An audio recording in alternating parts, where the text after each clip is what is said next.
Staff सदस्य, जैसा कि आप सबको विदित है, आज ये समारोह 75वां स्वतंत्रता दिवस के उपलक्ष्य में पूरे भारतवर्ष में मनाया जा रहा है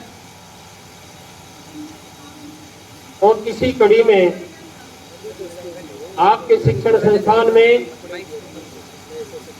बड़े उमंग, उल्लास और जोश के साथ ये कार्यक्रम आयोजित किया गया है। बच्चों, हम सब जानते हैं कि भारतवर्ष लगभग 300 साल अंग्रेजी हुकूमत के अधीन रहा और 1857 में प्रज्वलित की गई आजादी की लौ 15 अगस्त 1947 को पूरी तरह से प्रज्वलित हुई और देश आजाद हुआ। आज की युवा पीढ़ी शायद उन दिनों से अनभिज्ञ है। हालांकि हमने भी गुलामी का समय नहीं देखा, परंतु जैसा सुना है हमारे बुजुर्गों से, बहुत ही बुरा दौर था और जब वो किस्से सुनते हैं तो रोंगटे खड़े हो जाते हैं। आज जिस युग में आप जी रहे हैं वह एक स्वर्णिम युग है। हजारों नहीं, लाखों नहीं, करोड़ों लोगों की कुर्बानियों के बाद हमें यह शुभ दिन उपलब्ध हुआ। अरे बच्चों, हम सब यहां केवल इसलिए नहीं इकट्ठे हुए हैं कि हम स्वतंत्रता दिवस मनाएं, बल्कि इसके पीछे एक और भी राज छिपा हुआ है।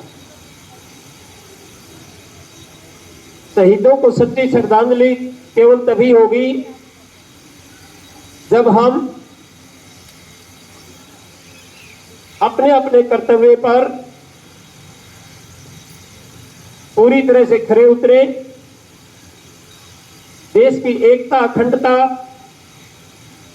बनाए रखें, तिरंगे का मान सम्मान बढ़ाएं और देश को आगे ले जाएं। आप देश के भविष्य हैं, आने वाला समय आपका है और यदि आप प्रोग्रेस करते हैं, युवा पीढ़ी प्रोग्रेस करती है तो देश आगे बढ़ता है। समय आपका है, आपको आगे बढ़ना है, अपना कर्तव्य पूरा करना है और देश का मान सम्मान बढ़ाना है। कल का भविष्य आप ही हैं। आप में ही देश की रक्षा करने वाले सैनिक अफसर नियुक्त होंगे, न्यायाधीश नियुक्त होंगे, कर्मचारी नियुक्त होंगे, व्यापारी नियुक्त होंगे और सारे देश का भार आपके कंधों पर होगा।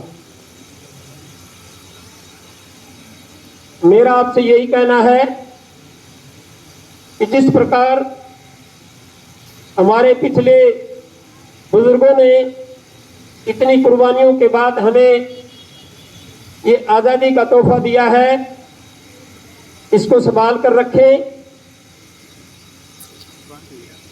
कहीं ऐसा ना हो कि सौपन में भी ये देश पीछे चला जाए। आज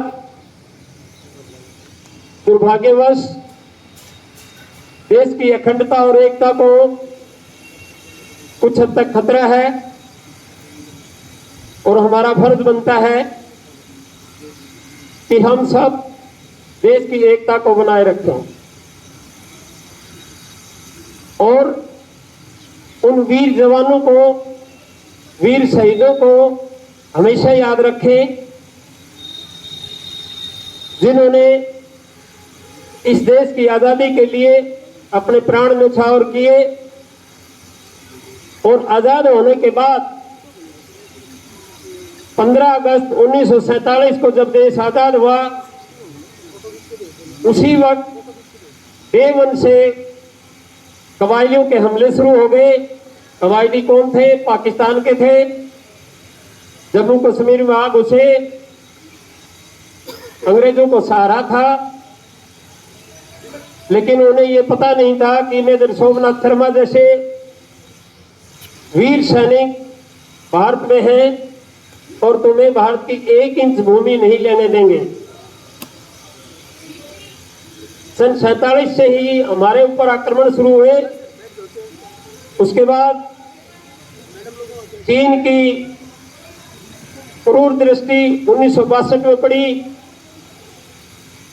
फिर 1965 का युद्ध आया, 1971 का युद्ध आया, कारगिल का युद्ध आया और पता नहीं छोटी मोटी घटनाएं कितनी होती रही हैं जिन्होंने देश को हिलाने का प्रयास किया। परंतु हमें सलाम करना चाहिए हमारे वीर सैनिकों को जिन्होंने अपनी जान की परवाह न करते हुए देश की 1 इंच भूमि को भी दुश्मन के हवाले नहीं होने दिया। बच्चों, जिसके घर में सैनिक होता है, सही माने में उसको पता होता है कि जब किसी देश के साथ लड़ाई छिड़ती है तो क्या गुजरती है। मुझे ये दंश झेला है क्योंकि मेरे फादर आर्मी में थे और जब 62, 65, 71 की लड़ाई हुई, उस वक्त हमें एक एक दिन चिट्ठी का इंतजार रहता था कि पता नहीं कब कैसा समाचार आ जाए।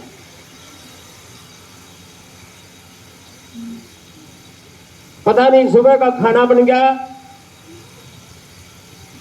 शाम का खाना पड़ेगा या नहीं, कोई तसल्ली नहीं होती थी। जब लड़ाई होती है तो गोलियां गिन करके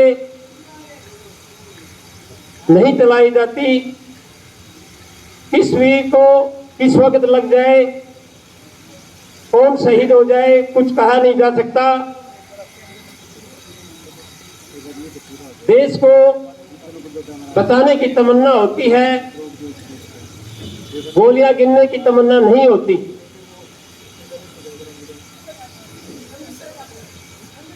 मैं सलाम करता हूं भारतवर्ष के वीर सैनिकों को जिन्होंने जब जब भी देश पर आफत आई, अनेकों अनेकों वीर अपनी जान पर खेल गए।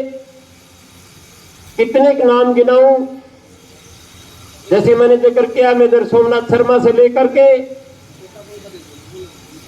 और कल ही एक हिसार का 21 वर्षीय नौजवान, एक बल्लभगढ़ का 25-26 वर्षीय नौजवान आतंकवादियों से मुकाबला करते हुए रक्षाबंधन वाले दिन शहीद हो गए।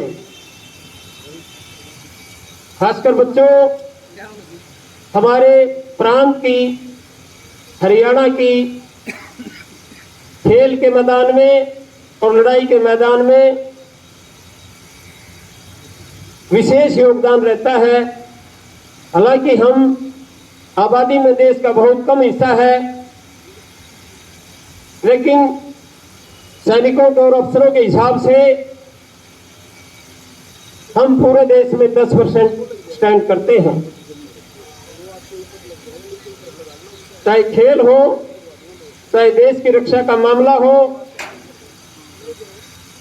हमारे हरियाणा के वीर सपूत आगे रहते हैं। मुझे उम्मीद है कि आप भी उस परंपरा को बनाए रखेंगे और आने वाले समय में एक अच्छे नागरिक बन करके देश की रक्षा का, मान सम्मान का, तिरंगे को ऊंचा लहराने का काम करेंगे। मैं आपके और प्रोग्राम के बीच में ज्यादा समय नहीं लेता हुआ पुनः आप सबको स्वतंत्रता दिवस की मुबारकबाद देता हूं और स्टाफ सदस्यों को पुनः बधाई देता हूं जिन्होंने इतने थोड़े समय में बहुत ही बढ़िया प्रोग्राम ऑर्गेनाइज किया है। विशेषकर लेडीज स्टाफ का, जिन्होंने पिछले 8-10 दिन से लगातार मेहनत करके बच्चों को तैयार किया है। बच्चे बड़े चाव में हैं, उमंग में हैं, जोश में हैं। तो एक बार मेरी तरफ से सभी बच्चों को पुनः स्वतंत्रता दिवस की मुबारकबाद हो और सभी स्टाफ सदस्य पुनः बधाई के पात्र हैं। मुझे उम्मीद है कि हम जब अगले साल 15 अगस्त को मिलेंगे तो इससे ज्यादा होश खरोश के साथ मिलेंगे। इन्हीं शब्दों के साथ मैं जो नारे लगवाऊंगा, मैं बोलूंगा भारत माता की, आपने बोलना जय भारत माता की, भारत माता की, भारत माता की। धन्यवाद।